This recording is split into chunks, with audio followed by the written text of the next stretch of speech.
ग्रंथ भक्तमाल से श्री विष्णु जी के वामन और परशुराम अवतार की कथा को सुनेंगे।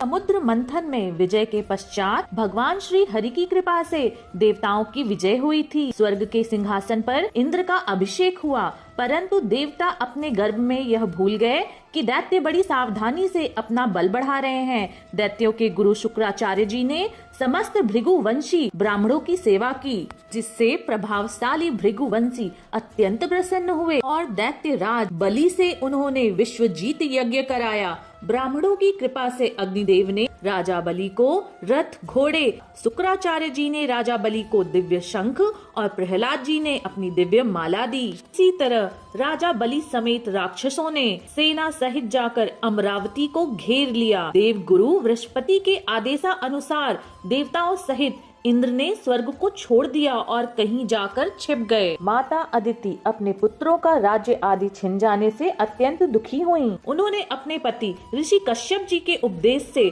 पयोव्रत किया।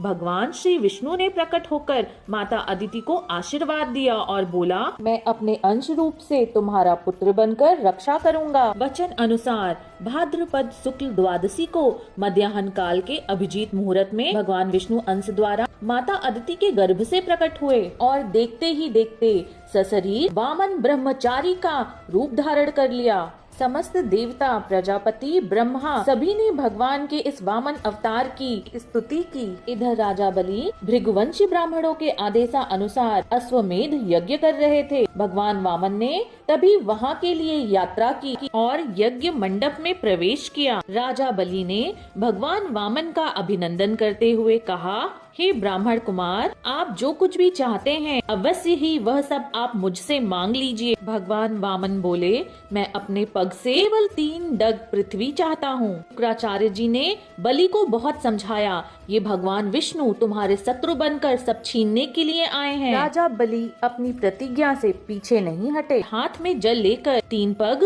पृथ्वी का संकल्प कर दिया। भगवान वामन ने पहले पग में ही समस्त पृथ्वी नाप ली, दूसरे पग से समस्त दिशाएं और स्वर्ग नाप लिया, तीसरा पग रखने के लिए कोई वस्तु ना बची। तब भगवान का वह पद सत्यलोक में पहुंच गया। श्री ब्रह्मा जी ने विश्व रूप भगवान के उठे हुए उन चरणों का पूजन और प्राक्षालन किया। ब्रह्मा के कमंडलू से वही जल भगवान के पद प्राक्षालन से पवित्र होने के कारण गंगा जी के रूप में परिणत हो गया। अंत में बलि जी ने कहा, हे प्रभु, अपना यह पग मेरे सिर पे रख दीजिए, मैं आपके चरणों में आत्मसमर्पण करता हूँ। भगवान ने प्रसन्न होकर राजा बलि को सुतलोक सहित सभी वर दिए। देवताओं को पुनः स्वर्ग का राज्य मिल गया। श्री विष्णु जी के परशुराम अवतार की कथा को सुनेंगे। वाल्मीकि रामायण के अनुसार राजा गाधी के पुत्र श्री विश्वामित्र जी हुए, जो क्षत्रिय होते हुए भी तपस्वी और ब्रह्म ऋषि थे। और श्री ऋचि जी के पुत्र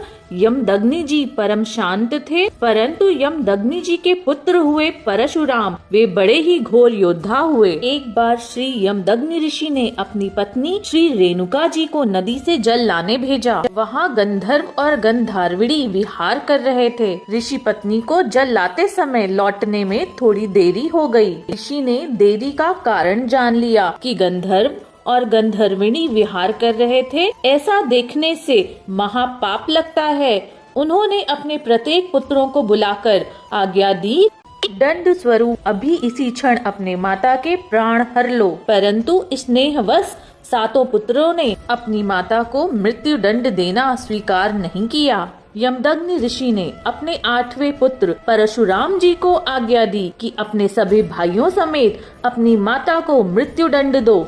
परशुराम जी ने अपने पिता श्री यमदग्नि ऋषि के कहे अनुसार तुरंत सबका सिर काट डाला। से प्रसन्न होकर इनके पिताजी ने इनसे वरदान मांगने को कहा। तब श्री परशुराम जी ने कहा कि मेरे सभी भाई और माता तुरंत जी उठें और इन सभी को ये भी पता ना चले कि मैंने इन्हें मारा था। पाप का मुझे स्पर्श भी ना हो, युद्ध में कोई मेरी बराबरी ना कर सके, मैं दीर्घ काल तक जीवित रहूं। यमदग्नि ऋषि ने परशुराम जी को सभी वर दिए। एक बार माहिष्मती नगरी के राजा सहस्त्रार्जुन भगवान श्री दत्तात्रेय जी से वरदान प्राप्त करके उन्मत्त होकर युद्ध में हर प्रकार से सभी देवता, यक्ष और ऋषियों को कुचल डाला और घमंड में भरकर समुद्र को आच्छादित कर दिया और समुद्र से पूछा, युद्ध में मेरा मुकाबला जो कर सके उसका पता बता। समुद्र के कहे अनुसार ये यमदग्नि ऋषि के आश्रम पहुँचे। आश्रम का आतिथ्य सत्कार, वैभव, ऐश्वर्य देखकर और यह मालूम करके कि यह सब कामधेनु की महिमा है, इन्होंने जबरदस्ती कामधेनु को छीन लिया और मुनि के प्राण भी ले लिए। परशुराम जी जब वापस घर पे आए, उन्होंने माता को विलाप करते हुए पाया। विलाप करती हुई इनकी माता ने 21 बार छाती पीटी थी, अतः इन्होंने 21 बार पृथ्वी को निक्षत्रिय कर दिया। 21वीं बार क्षत्रियों का नाश करके परशुराम जी ने अश्वमेध यज्ञ किया। उसमें सारी पृथ्वी कश्यप जी को दान में दे दी। फिर कश्यप जी के कहे अनुसार परशुराम जी दक्षिण समुद्र की ओर प्रस्थान कर गए और महेंद्राचल पर्वत पर इन्होंने स्थान प्राप्त किया। श्री परशुराम जी कल्पांत अस्थायी हैं और किसी किसी भाग्यशाली पुण्यात्मा को उनके दर्शन भी हो जाते हैं।